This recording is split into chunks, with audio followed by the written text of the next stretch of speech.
Un seaborne operation el conducí el personajes del Philippine Coast Guard Station Zamboanga en Aga, aliparte lang na Calle Boulevard.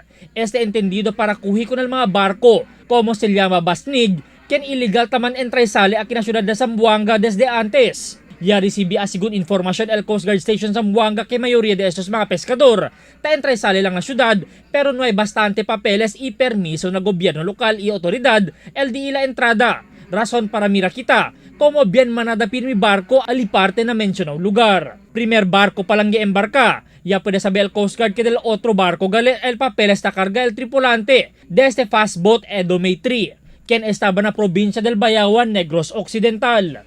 Ya subi ang personajes del Coast Guard Station Zamboanga con este mga lancha que taman pesca gani na diferentes mga syudad na entero país donde este uno del mga barco estaba na Negros ela ya pwede kuhi ela di aton na otoridad kay por causa manada mga papeles que nuay sila pwede kumpli. Y también sila taman entra y sali na daton syudad de Zamboanga sin permiso kun di aton mga otoridad. Si tamiro usadas na di aton mga costa bien manada mga lancha que estaba na diferentes mga probinsya na entero nasyon pero uno por uno el subi el di aton mga Philippine Coast Guard para inspeksyon na kanila. Base na board inspection del otoridad, total de 150,000 de pesos el mga pena el dali kanila con este barco.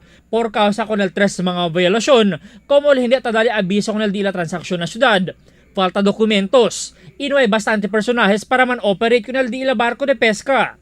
Ito sa tong operation natin in connection sa safety security ng mga business po na nagbibiyahe dito sa area natin, no.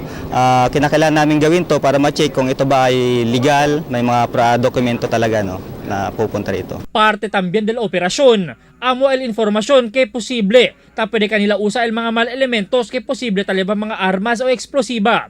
Pero base na inspeksyon del Coast Guard, negatibo sila de kontrabando.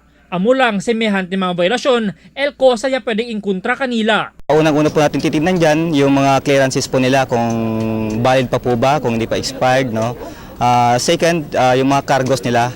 Na monitoring del Coast Guard, hindi taabahan na 20 mga basnig o palakaya kay mga barko de pesca el taman entray sali na syudad de Zamboanga kada dia.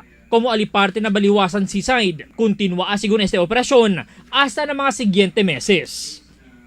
Albert Luna, Dateline, Zamboanga.